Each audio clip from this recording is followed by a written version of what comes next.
Hello, class. Our presentation is on Salvador Minuchin, and the group is me, Amir, Mindith, and Hannah. As you can see, Minuchin was born in 1921 and died shortly after his 96th birthday. He was quite an innovator in the field of psychotherapy, as we shall see in the coming slides. Salvador Minuchin was born in 1921 into a Jewish family in San Salvador, Argentina.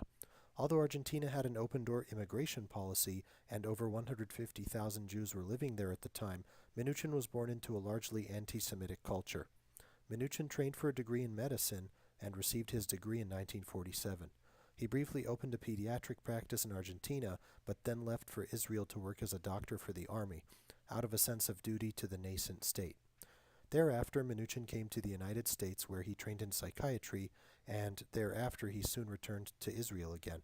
However, he later migrated back to the United States, ending up in New York, where he went on to focus his attention on studying psychoanalysis at the William Alanson White Institute. He was certified there in 1967. Minuchin's time in New York in the 1960s led to his work at the Wiltwick School for Boys, a reform school that served as a residential boarding school for delinquent youth. This was the beginning of Minuchin's interest in exploring methods beyond traditional psychoanalysis.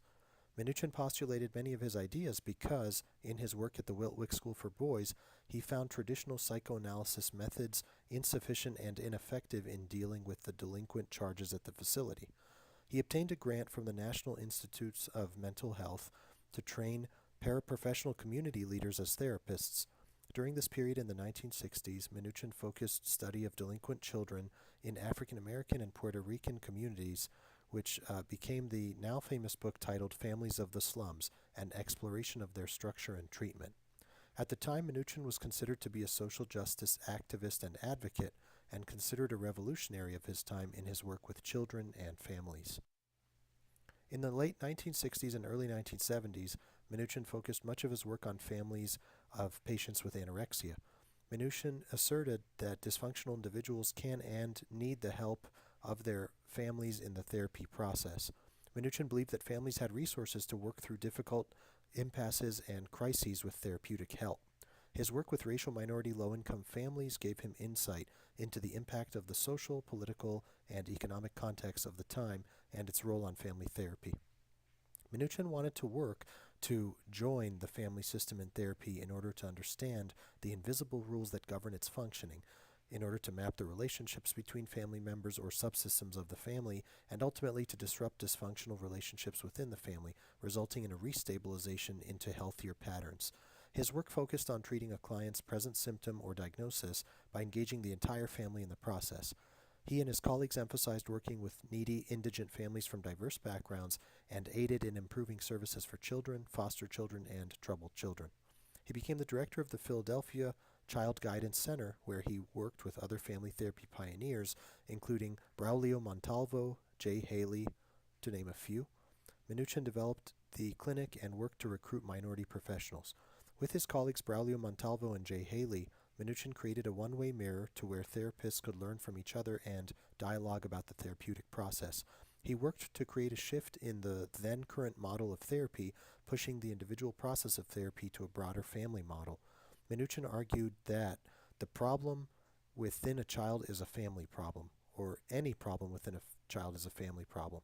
Minuchin encouraged family therapists to look beyond the content of the family's problems and to find the underlying family organization and structure that might support family interactions. He was widely known for his blunt, confrontational, revolutionary, and challenging work with families.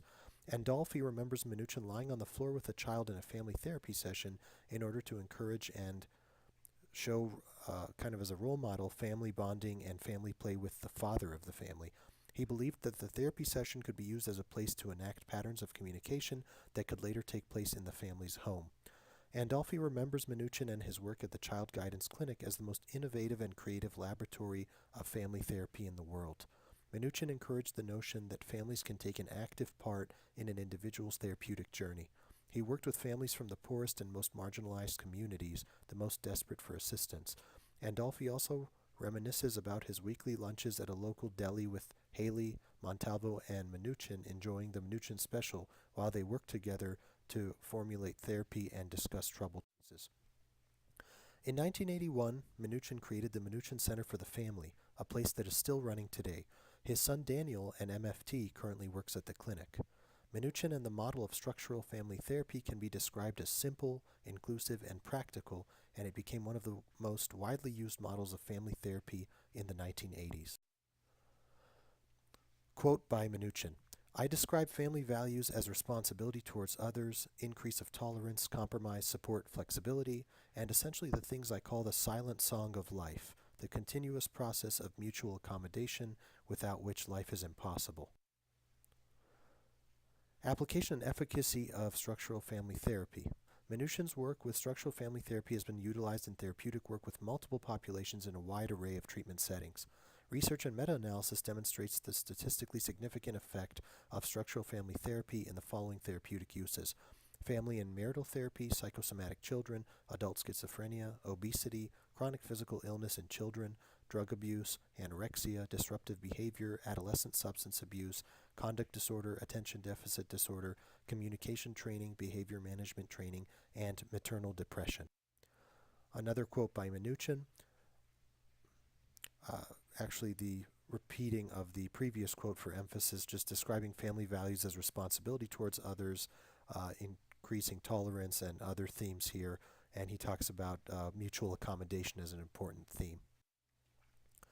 Critical reaction and kind of a critique of Minuchin and structural family therapy. Over his lifetime, Minuchin and the application of structural family therapy centered on the following areas: therapist as the agent of change, therapist burnout, the functional kind of role of the symptom in the family, the traditional stereotyped sex roles on the process of family therapy, addressing issues of cultural diversity and gender, the general theory of structural family therapy. We will focus on the two most common criticisms of structural family therapy. Those are cultural diversity and traditional sex roles in the definition of a family. So the diversity critique of Minuchin and structural family therapy talks about the following. While structural therapists work to advocate for cultural relativity, they have also been criticized for addressing issues of cultural diversity. Williams, Foy, and Lewis in 2016 find that structural family therapy is a culturally competent modality that still has relevance with contemporary African American single mothers. These women present in therapy as a unique population, and they require special sensitivity to their needs as parents. The therapist's cultural competence allows them to empower contemporary African American single mothers while implementing structural family therapy, or SFT, interventions to rebalance the family structure. SFT continues to evolve over time as part of an integrative and multisystemic approach that integrates social and relational contexts. Minuchin and many of his colleagues argued that his work with economically challenged and ethnically diverse families was revolutionary at the time. Another quote from Minuchin in response to the diversity critique. In the early 1960s, I was working in the New York ghettos with marginalized African American and Latino families, hardly a population that could be described in those terms. I have worked with divorced couples, communes, same-sex couples, psychosomatic families, and violent families. I've explored the diverse meanings of couplehood in different social historical periods. I've worked with families in different countries who varied in ethnicity and social class. For more than 2 decades, my colleagues and I have been involved in working with families embedded in larger systems. In our recently published work, Working with Families of the Poor, we describe the interactions between institutions and poor families in the context of foster care, drug addiction, residential centers, and so on, highlighting the significance of the institutional context in the labeling and depowering of families. Anticipating the critique of postmodern therapists, the structural approach is sensitive to the political, social, and cross-cultural processes of poverty and discrimination that culturally diverse and sociopolitically oppressed families may experience over time. So the feminist critique of Minuchin and structural family therapy talks about the following. Much of this criticism stemmed from his examination of families from the perspective of a two-parent household and not a one-parent household. During the 1980s, SFT and Minuchin faced criticism by the feminist community regarding the use of predominantly male therapists in the family therapy setting and the power inequalities between men and women in psychotherapy and society, as well as issues with race and culture. Feminists argued that the sole focus of traditional stereotyped sex roles on the process of family therapy was by nature oppressive to women and single mothers. Rachel Hare Mustin argued that, quote, Minuchin saw himself as modeling the male executive functions, forming alliances most typically with the father, and through competition, rule setting, and direction, demanding that the father resume control of the family and exert leadership as Minuchin leads and controls the session, end quote. Feminists also argue that family therapy recognizes the importance of the social context as a determinant of behavior. Family therapists have not examined the consequences of traditional socialization practices that creates a disadvantage to women. Feminists push for an egalitarian approach that worked to change the oppressive stereotyped roles and expectations in the traditional family. Contemporary structural family therapy has examined criticism and incorporated feminist critique to increase the efficacy of the model across time, specifically in the discussion of the role of female empowerment and the definition of a family. So now we're moving on to structural family therapy in the general and kind of specific topics within it. So I'll continue to use SFT as an acronym for structural family therapy. SFT is a school of family therapy that focuses on the family, the presenting problem, and the process of change, not intrapsychic phenomena. The therapist joins the family and treats them relationally. The family plus therapist are now in a co-responsible relationship. People mutually affect each other in this system, and the family is where both distress and change happen. Carl Whitaker had said, "There is no such thing as an individual, there are only fragments of families." So if we talk about a healthy and a functional family, how does SFT view such a family? A family adapts well to stress or change from the inside or outside, and it has clear and semi-diffuse or appropriately permeable boundaries that allow for a clear and effective parental hierarchy, nurturance, and conflict negotiation. Structural family therapy, in terms of a stated goal, emphasizes structural change as the main goal of treatment. This involves changing the family's so-called transactional rules, which serve to maintain the symptom, and they also regulate family interactions. So the rules kind of make up the family structure, so to speak. The rules can be explicit or implicit, overt or covert. How is the goal accomplished? The family comes in with content, the information at the surface, as it were, such as a family complaining of a member having a problem or simply being the problem that needs to be fixed. The therapist then needs both content and process, since process is what's happening under the surface. The therapist has to balance taking risk and showing respect for the family's culture so that everyone is focusing on changing how they can solve problems together, not why they are acting in an unhelpful way. The therapist accepts the family members and how they do things currently. The therapist is the active agent who forms an alliance with the family by joining and figures out and changes the transactional rules as stated before and how the family currently deals with stress. The therapist works slowly and gently in order to disrupt and unbalance the current family structure so that the family can reorganize with healthier patterns. In other words, the family sets up a new homeostasis and is stable over time. Talking a little bit about family characteristics. SFT recognizes ways to describe families. This slide gives some examples. Complementarity is the function of each pattern in the family and each member's role, behavior, and way of thinking. Subsystems are how the family system differentiates and carries out its functions, forming new complementary relationships. Boundaries determine how subsystems behave, and they may range from enmeshed to semi-diffuse or permeable, or to rigid. Family roles and rules can lead to forming coalitions, unhealthy boundaries, and power hierarchies. Hierarchies describe power relationships among subsystems like parents versus children, for example.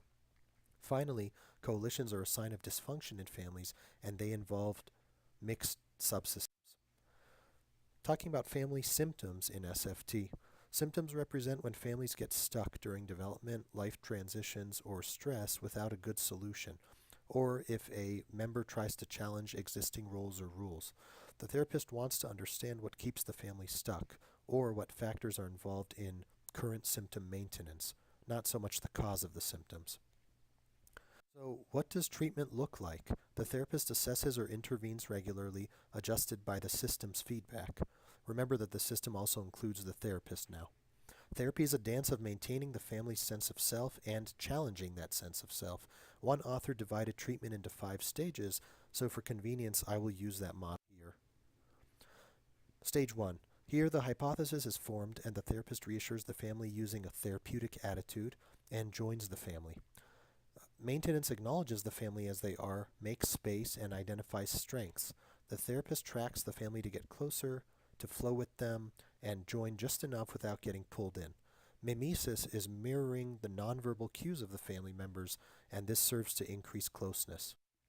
Moving on to stage 2, The therapist maps out the family problem and structure to understand the family well and to plan for treatment, while merging with the family to create a workable reality. Note that this is different from joining. The problem is reframed so it can be resolved and members can see co-responsibility happening, not individual causality. The illustration on this slide shows an example of a map for a family in treatment. This illustration shows boundaries and other information within this map. So treatment in stage 3. Restructuring creates behavior change. Boundary making and blocking are two ways of restructuring, as are dissolving coalitions to create optimal subsystems and shaping competence, which accesses the family's resources for problem solving. It is here that unbalancing reinforces the parental hierarchy as a subsystem. Punctuation allows the therapist to stop at a useful family transaction to reinforce it during a session, even if something unhelpful was about to follow. Intensity is when the therapist provokes or uses emphasis to change family behavior or to deliver a therapeutic message. Stages 4 and 5 have kind of been grouped together for convenience, and they kind of flow in and out of each other. So the 4th and 5th stages involve maintaining the effects of therapeutic change so far and gradually distancing from the family to prepare them for termination.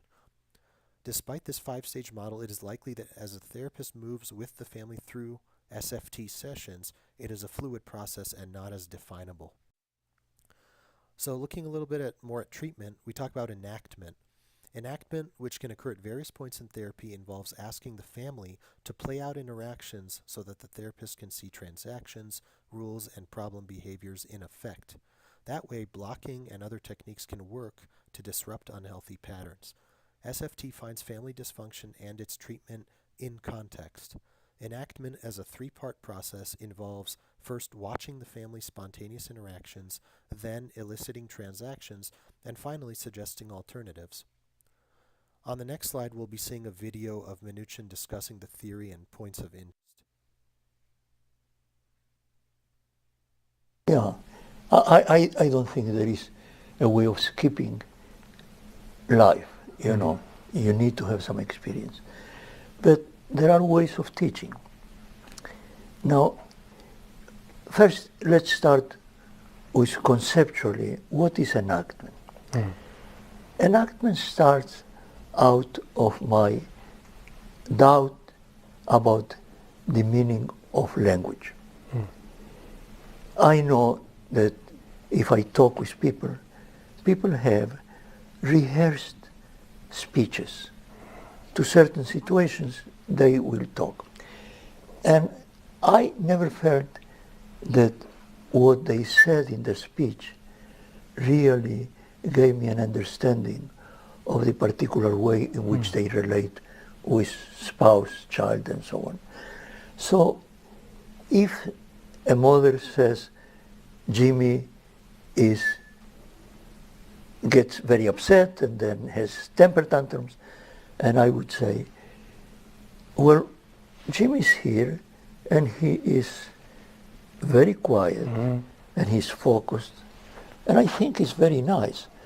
What would you need to do for Jimmy to become impossible? And so the younger brother would say, well, if you take away the toy that he has. And I said, okay, do it. And so I said, what? I said, take away his toy. And then the child would take away his toy, and I would see a fight evolving between the two children. And I am interested, and I am comfortable, quiet, observing, waiting to see what the mother does. At this point, I have information. And the information is by the dance. I have a metaphor that family therapy is inviting family to dance with me. So whatever happened at home, I wanted to happen here. And I begin to look not at communication in terms of meaning, but at the dance. I'm a choreographer. So as the mother then gets up and shakes Jimmy or shakes the brother, I would have some information that would direct me to the next step. I start in the beginning with some goal, but then I have intermediate steps.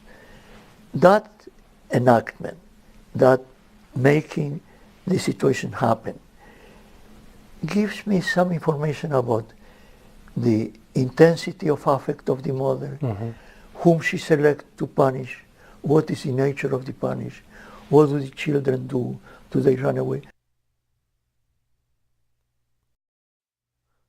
And so on this slide we have some further reading and just concluding with that and helpful links related to Mnuchin and his work, final references. Thank you so much for watching. We look forward to receiving your feedback and questions.